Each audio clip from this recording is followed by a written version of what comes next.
Professor J.R.R. Tolkien's Middle-earth, the setting of The Lord of the Rings, might feel like pure, quintessential fantasy. But is it? Well, not entirely. Instead, it might be more accurate to describe it as history. It goes without saying that no matter how far back you look into history, you won't find underground kingdoms of dwarves, or golden forest cities of elves, or dragons, or orcs, or Barrow-wights. At least, not physically.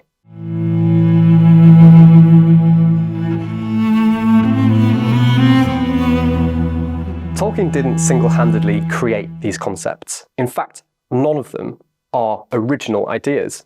These, and so much else within Middle-earth, are drawn explicitly from a combination of real history and ancient mythology. That's not to say that Tolkien didn't have plenty of unique ideas. Of course he did. But consider this. Corrupting ring lost to time. A furious dragon taking fiery revenge after its precious treasure is stolen. A glorious mead hall whose once powerful king has been weakened by a poisonous force. These are ideas and symbols that long predate Tolkien, emerging from ancient tales intertwined with real history. Tolkien sourced his inspiration from across history, but it was the cultures of the Anglo-Saxons and the Old Norse that most distinctly formed the foundation of Middle-earth. And within that swirling sphere of influence from the deep past, there's one tale in particular that towers over Tolkien, Middle-earth, and The Lord of the Rings. Let's look at what it was and why it's so crucial to understanding Tolkien's Middle-earth.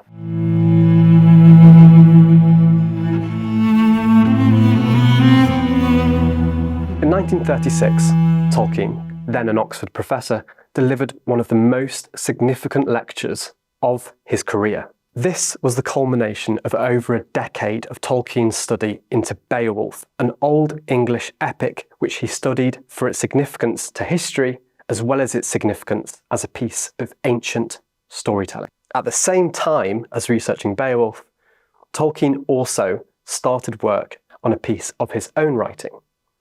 In 1930, he began to construct The Hobbit, and with it, the first inklings of Middle-earth.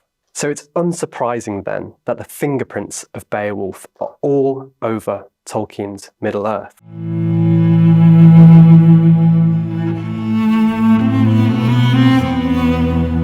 But what even is the story of Beowulf?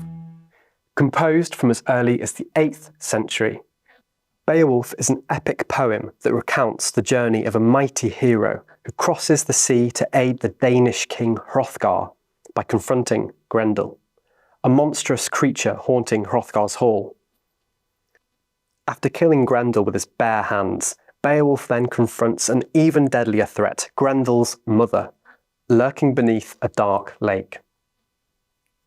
The story of Beowulf concludes years later, with the hero now an old king.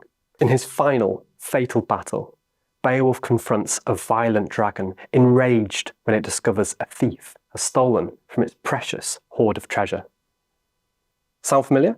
The narrative arc of The Hobbit cleverly mirrors Beowulf's journey, as its protagonist, Bilbo, encounters trolls that haunt the night, an underground, lake-dwelling creature, and finally, a greedy, treasure-hoarding dragon. These echoes are direct reflections of Beowulf, absorbed into Middle-earth.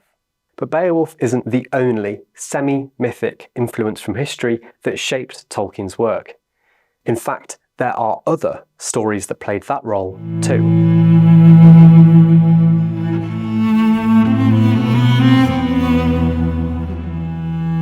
Old Norse mythology, specifically the legendary sagas, also had a direct impact on Middle-earth. As a scholar of linguistics, Tolkien's fascination with these stories went hand in hand with his study of the Old Norse language. In 1933, one of Tolkien's pupils, Stella M. Mills, published a translation of the saga of Hrolfkraki, dedicating it to her professor, Tolkien. The saga tells the story of King Hrolfkraki and his many warriors, including Bodvar Bjarki. Bodvar Bjarki is one of the sons of Bjorn, a man living with a curse that transforms him into a fearsome bear, an ability that Bodvar Bjarki also seemingly inherits. In the story's final battle, Bodvar Bjarki appears on the battlefield transformed into a giant bear to fight alongside his friends. It's obviously impossible to miss the parallel between Bodvar Bjarki and Tolkien's own fierce bear warrior, Beorn. Like Bodvar Bjarki, Beorn appears in The Hobbit's final battle, transformed into a giant bear.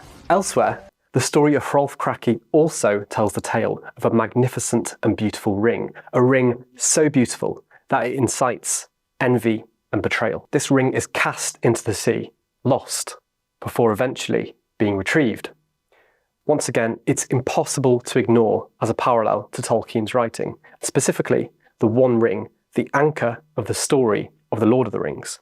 These are just examples of Norse legend's foundational influence on Middle-earth, not woven into the story as references, but as structural elements.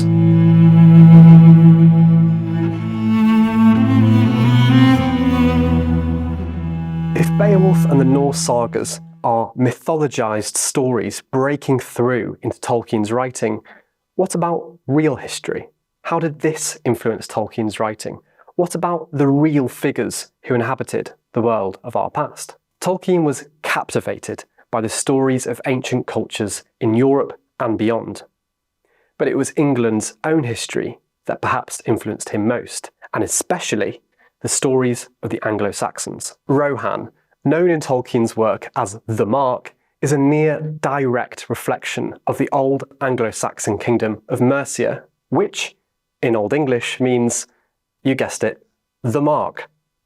Meduseld, Rohan's fictional Great Hall and the seat of the king, is Old English for Mead Hall, a gathering place for warriors, storytelling and feasts, and the heart of an Anglo-Saxon community. Even the names Eomer, Eowyn, and Theoden are rooted in Old English, anchoring Rohan in the language and spirit of the Anglo-Saxon kingdoms. By weaving the Old English language into Rohan, Tolkien was breathing life into it, creating a place that feels as if it's existed forever.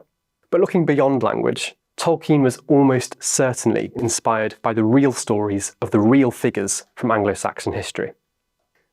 Take Eowyn. I am no man. As the story of Middle-earth unfolds, she finds the courage to disguise herself as a warrior and ride with the armies of Rohan to aid Gondor under siege.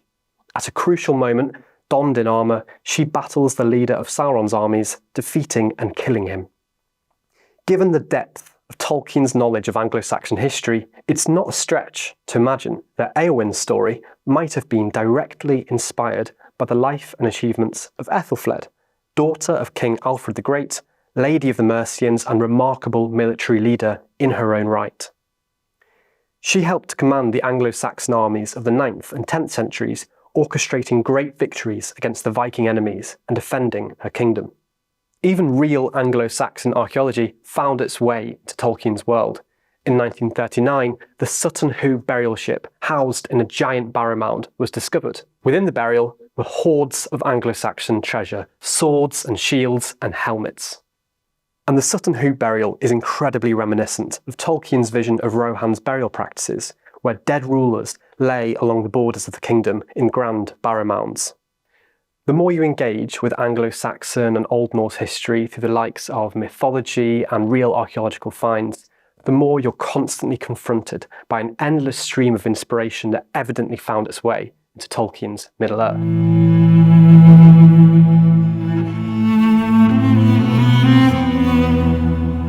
So why does all this context matter? Does it change the way we understand Tolkien's Middle-earth and appreciate his legacy as an author? To step into Middle-earth is to travel to a world shaped by the echoes of real history and real myth, reimagined by Tolkien. Mark Twain perhaps provides the best framework for understanding Tolkien's legacy. Twain said, "There is no such thing as a new idea. We simply take a lot of old ideas and put them into a sort of mental kaleidoscope. We give them a turn, and they make new and curious combinations." Tolkien's genius, therefore, wasn't in creating something out of nothing. It was in weaving together existing stories and myths and history into a single vast tapestry. In doing so, he created a world that feels both authentically ancient and original. And modern fantasy? Well, it draws from Tolkien's framework, which means it too is built on real history. So maybe Middle-earth isn't just fantasy. Maybe it's a bridge to the ancient past, a world with the same heroes and the same stories as our history. You can visit historyextra.com to learn more about Anglo-Saxon and Norse history and Tolkien. Or if you want to delve further into Beowulf, listen to our podcast with expert Heather O'Donoghue as she explores the topic in all its fascinating complexity. You can find that in the description below. If you liked today's video, don't forget to like and subscribe.